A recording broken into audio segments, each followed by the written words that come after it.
Alright, Heatsink here. So it's the next day after I finished the work on the heatsink.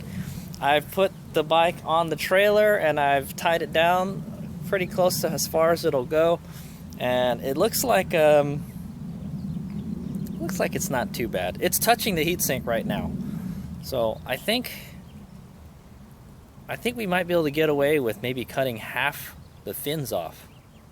If it touches a little, that's okay, you know, but if it touches it so much it's going to damage the fender, I don't like that. So now this is with the Supermoto wheels on, but I'm pretty sure it'll be fine. I know. What I could do is get the dirt wheel and just stick it on there. Oh, let me get it. Okay, let's take a look at this. So I put the dirt wheel right next to the Supermoto wheel. And I mean, it's supposed to actually be a little lower. Yeah, the bike would be a little taller, but as you can see, we're almost all the way fully compressed, and it doesn't look like it's touching the heatsink. Yeah, at least I don't think it is. Yeah, it looks like it's really close though. It's like really close if you hold the wheel up here. So I think the best thing to do would be to change the front wheel again. But for now, what I'm worried about is the fender. So the fender is kind of in the way. Okay, this is nearly fully compressed, nearly. Yeah, and it's already touching, so you can see. So there is some that we need to go grind off, unfortunately. So what we can do is go get a marker and then just draw what we need to cut out. You know, there's going to be a big missing spot. I think we can get away with just cutting half of the fins off. Like I said, if it touches, it's okay, but you know, if it touches really hard that it's going to break the fender, then that's a no-go. So, I mean, the fender's a little flexy, you know, but I think it's going to break if it touches any more than that. So okay, I'm going to go get a marker, and then we're going to go mark off everything that we're going to cut. It looks like a lot is what we're going to cut off. And then that's not to say, like, if you came down and compressed the suspension and the handlebars were sideways, then it might hit here too. So I don't know. And like I said, the fins are really fragile. They bend really easily. So I don't know what to do. I think the best thing to do is just cut off whatever is touching. So the wheel doesn't touch. The wheel doesn't touch. Sort of, kind of. The Supermoto wheel definitely doesn't touch. Look at how much space there is. Plenty of space. But before we finish today, I will throw it on the trailer. You know what? I'll put the dirt wheel on there real quick. It doesn't take that long to put it on. Okay. So here's what we're gonna do. We're gonna just mark off maybe just shy below it. We'll mark it off somewhere right here, right here, here, here, here, like here, and just for some insurance, maybe right here, and then maybe we can leave the rest of the fins on there. Well, I guess we'll find out when we ride this thing off-road and we come down on a jump really hard. Yeah, that looks good. So, alright, so I think that's all we're gonna cut right there. And we're gonna cut it like halfway. So we're gonna cut it like halfway down the fin, like maybe like right here or something. to match up with the bracket on the controller. Okay. Okay, so before that, let's go. I'm gonna go take it off the trailer, and then we'll go put that wheel on, and then we'll double check. At the beginning of our heatsink adventure here, I checked to see how much clearance there was from the controller to the wheel, and there was like a lot. So I was like, man, we can go to Heatsink City with this, but I'm not so sure after actually making the heatsink. So we have to actually test it to see if it contacts with it. All right, so pull it off we're gonna pull the bike off the trailer, swap the dirt wheel out. It doesn't take that long. The dirt wheels that the front wheels are really easy to change out on this bike. The back wheel, you know, takes a little more work. So we'll go ahead and do that. Throw it back on the trailer, see how much clearance we have with the dirt wheel, and then we'll take the heatsink off, and then we'll start cutting fins and stuff. Okay. I knew we'd have to cut something. I just didn't know, you know, what exactly until we actually constructed the heatsink. Yeah. All right. So there we go.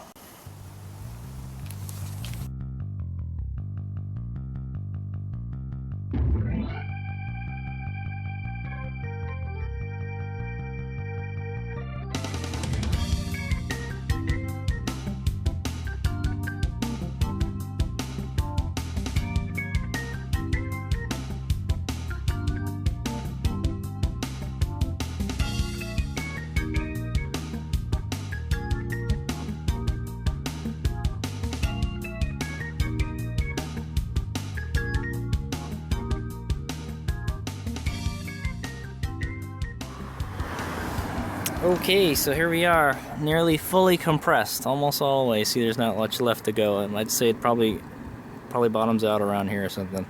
But you can see there's still plenty of space. There's enough space to get my finger right through there, and so that should be enough. We don't have to grind anything on the bottom. However, here's the fender, and it's already touching it, and it's already compressed. It's already kind of changing. So yeah, so we'll definitely want to cut this area right here out. So we're gonna cut everything but the last two to where these black marks are. Okay, so from for the clearance from the knobs on the dirt wheels to the heatsink is fine. So that's good. It will not come into contact with the heatsink, so we should be fine there. Boy, is it going to be a pain in the ass to clean this heatsink when it gets packed up with mud. So that's one of the problems I could see with this is if you're riding in a real muddy conditions, your heatsink could get packed up with mud, and it won't cool as well. So you're definitely going to need like a water hose or something to clean out all the mud and stuff from the heatsink. So what I'm saying is it's going to be harder to clean the controller now. Before it was pretty easy to just rinse off the controller and the dirt just, you know, kind of just comes right off.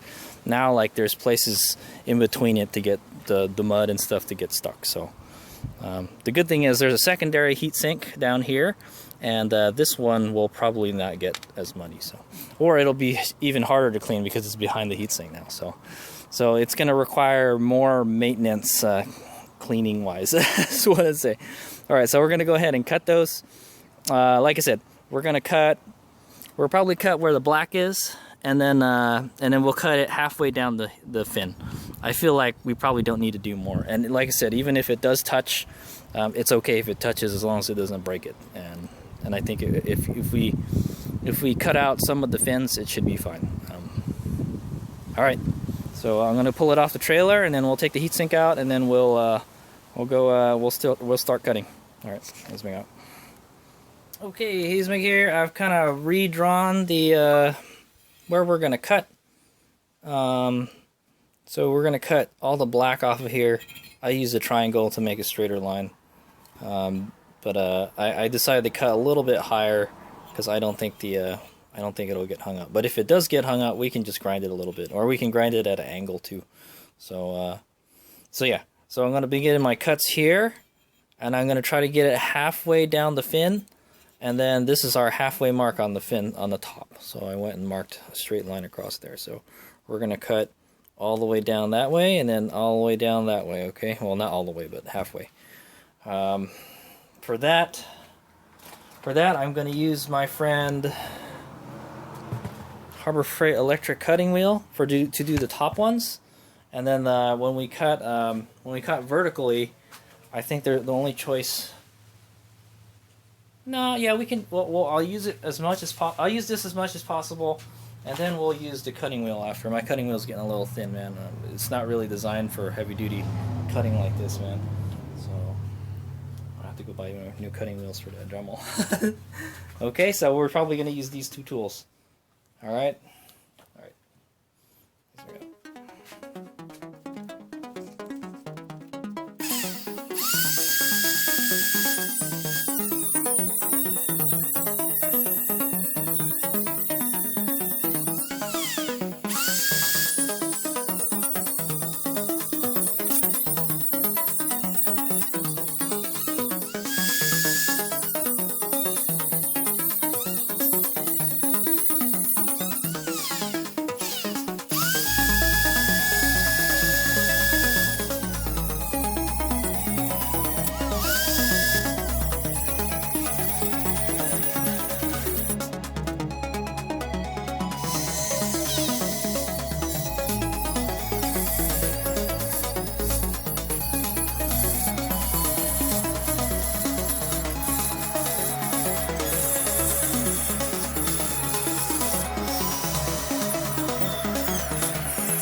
Okay, there you go. I got one of the fins off.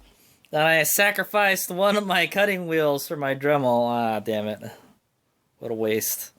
Well, I'm going to try to use it the rest of it. I guarantee you, if I had used a normal cutting disc for the Dremel, they would have just exploded. So, I got other ones, so I think I should be okay. But from here on out, I think it should be easier because there's more space to work with now. I cut that one out. I didn't cut it totally straight. We're going to have to flatten it out, but it's okay. All right, well, I'm not going to get any more video of it. I'm just, you know, I'll show you what the end result is. All right, here's me go. All right, here's me here. There we go. I cut it, dude. It was a lot of work, man. It's a lot higher than where we started from. That's for sure. But that's okay. If we need to go more, we can cut. We can just grind it away. You know, we'll grind it shorter. So let's go put it back on the bike and throw it back on the trailer, and let's see how it is. So it was hard, man. I had to use, oh my god, I had to use almost 2 of these discs. So, and these aren't like really heavy duty like this guy right here. So once I made those initial cuts, it was just this. You know, I guess the more fins you cut off, the easier it was, though. And then I used this guy. I used 2 Dremels, and I grinded it like this to straighten it out, because when I cut it, sometimes it's crooked. And yeah, it was tough, man. I must have spent like a whole hour just cutting away there. So it doesn't look super nice, man. There's like I cut a little bit too much here. Here. You can see like marks everywhere, man. It definitely has that homemade touch to it, but at least we still were able to save some of the fins, so that's good. All right, so yeah, let me go bolt it back onto the bike. I have to take the secondary heatsink off, so we'll put that on later. Well, let's just put it back on the bike real quick. All right, here's what we got.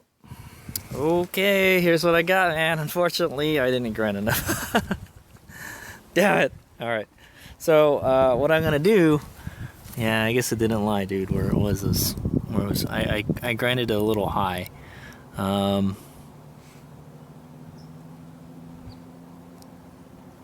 it's totally touching. I think what I'm gonna do is we're just gonna grind. I'm gonna grind it at an angle. Okay, I'm gonna so where the pointy parts are, we're gonna grind it. And I'm not gonna do any more cutting. I'm just gonna grind it. So I'm going to try to grind it at maybe like an angle or something. Maybe not quite 45 degrees. We'll see. All right. but I can probably do it while it's on the bike, so that's a good thing. I'll just take the grinder out here and then grind it from here until we get it how I want it, and then we'll clean it up nice after. So we're really close. It's like, I don't know, I'd say like 2 or 3 millimeters we got to grind away. So, and we don't necessarily have to grind the whole thing. We, like I said, I think if it's at an angle, it'll be fine. Yeah, because it's gonna kind of go up that way. So if we grind like 2 or 3 millimeters, kind of like an angle, it might fit. Okay. All right. It looks kind of weird now too. Okay, we're almost there. So that's the suspension almost fully compressed, and there you go. So it's like barely touching it now. So I don't mind it touching it just a little bit, but if it was touching it a lot, it's no good. But it's still, when I compress it, it hit this part and it kind of slid down this way. So I think I gotta grind it. I gotta grind it more, maybe like twice as much. Yeah, and I have to kind of make it go farther too. So okay, keep on going. It's coming down fast. So there we go. I need to grind it some more, just a little bit more. So that's when it just almost contacts. But if I tighten it some more, it'll clear it. Let's see. So I think it's okay. I mean, it'll hit it. It'll kind of hit it, and it'll just keep on sliding, you know. And then from here, I'm not really worried about breaking the fender, you know. That I could shave the fender a little bit. Maybe I might do that also. Shave the fender like 1 millimeter or 2. Yeah, but I think one more time I'm gonna shave it one more time. So I'm just gonna make these cuts even deeper. So same angle, just keep on shortening it. I think the outside ones we don't really have to worry about too much. It's just those the 4 inside and like the 2 on the outers. These ones. So, all right, we're getting there, man. It's still kind of getting hung up here and sliding down this way, so which is okay, but I rather it not touch at all. So I want to keep on. I'm gonna grind it one more time. Probably take 2 millimeters off or something. A longer cut. But other than that, it looks okay. All right, let's go. Okay, there it is. As you can see, well, it's not quite fully compressed yet, but it's not touching yet. So let's go, keep on going. But I think that looks pretty good. From there on, it's just gonna slide more. So. Okay.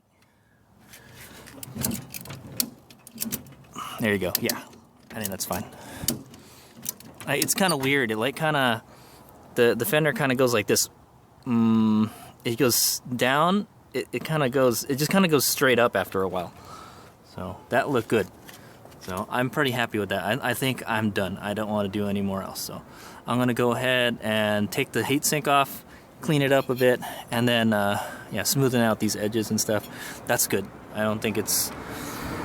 I also didn't grind these ones as much, so it looks kind of cool. I like it. I think I'm gonna go with that. Like I said, if it gets lower than that, yeah, it might kiss that, but it won't kiss it very hard. So the question is what happens when it extends, when it what's the word? When it rebounds. What happens when it rebounds? Does it get caught up on this? I don't think it will. So, but anyway, I will tell you what. I'm going to put it on a tripod and I'll get a video of it, and then we'll see what happens in slow-mo. Okay. All right. Here's we go.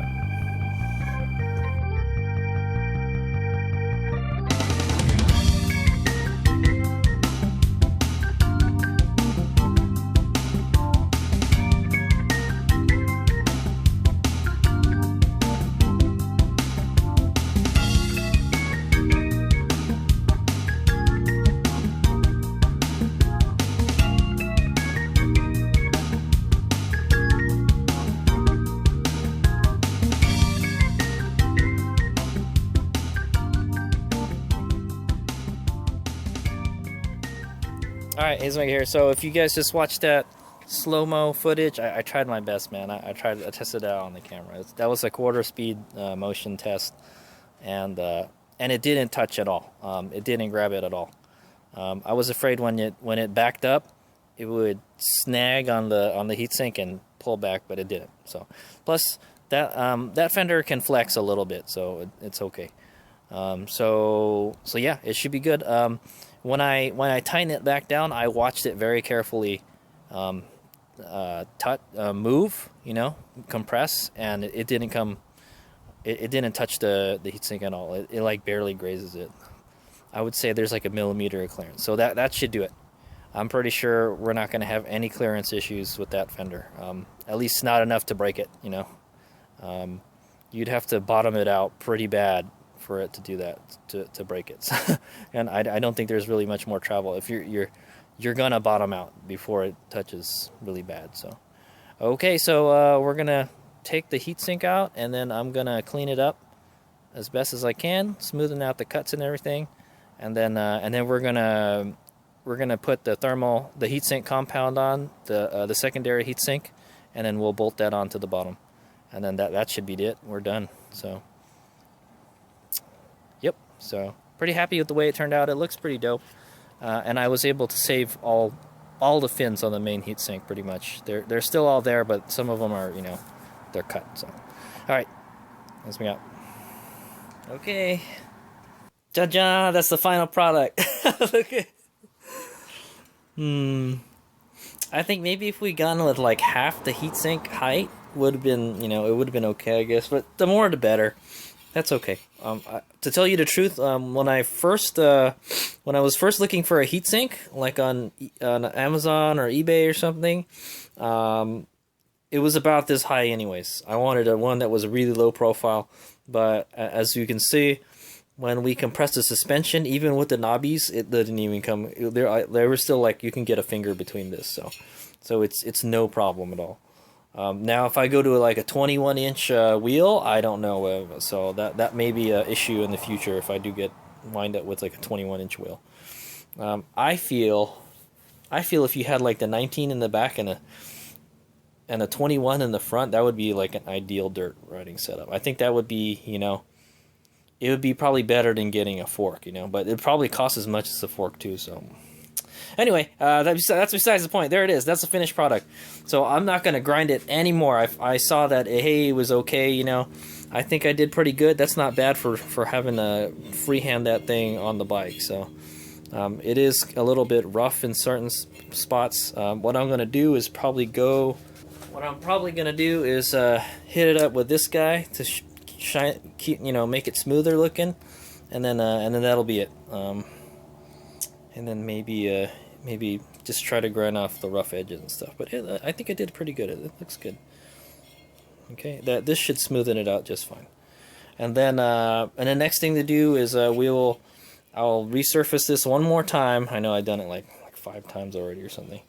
You can never get enough resurfacing. And then we're gonna go mount this thing on permanently. Okay, and then I'm gonna call it a night. And then tomorrow we're gonna go for a test ride on Sierra Road, a hill climb, and then we're going to climb it without the heatsink, and then we're going to climb it with the heatsink, and then see if it makes a difference.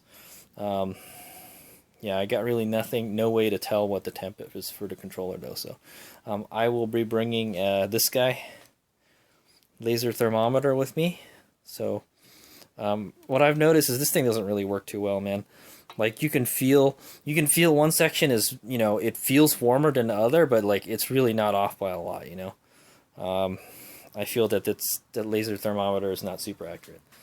You definitely wouldn't want to like cook with it or something. Anyway, so we're gonna go install this permanently, and to do that we're gonna use, I've never used this stuff before, so I'm kind of interested. I'm gonna use this Super Lube silicone heatsink compound. I need to clean up my workbench. It's got like aluminum flakes and shards and dust all over it, man. We did a lot of aluminum work today, last couple days. But anyway, so this is a Super Lube silicone heatsink compound, and what it does is it helps transfer the heat from one side of one side to another, and it kind of fills in all the gaps and inconsistencies. So if it's not like totally flat, it'll, you know, it'll make up for that. Ideally, it should be flat, but you know, it's when we looked at it before, it was bowing in the center. So the center part. I don't think it'll bow in the center anymore because that's where the bolts are. So so I don't know, man. We'll see. But I'm pretty sure, you know, this is the icing on the cake right here is what I'm gonna call it. So we're gonna go permanently attach this. It's never gonna come off anymore. And then this is gonna be kind of like a glue, I guess. So all right. Now the one thing I am worried about this is will it start corroding after a while? You know. I know it's aluminum, but you know, aluminum can still get weathered and stuff. Fortunately, I keep my bike inside, but you never know, you know. Okay, so we're gonna go. I'm gonna go clean up. We're gonna go clean up all this, and then I'm gonna go mount it on there. So when I bust open that tube of heatsink compound, I'll get a video of that. But the rest of it, the cleanup process and smoothing, I'm not gonna get that on video. All right. It's been a long road, but we're here. You know, it was definitely not easy. You know, and I feel I'm kind of like, what the hell? I'm at the point I'm kind of, what the hell, man? I bought this expensive controller and like it overheats. Like, well, what the hell, man? Now there may be some kind of setting I can put. Like maybe I can just turn the power down, type of thing.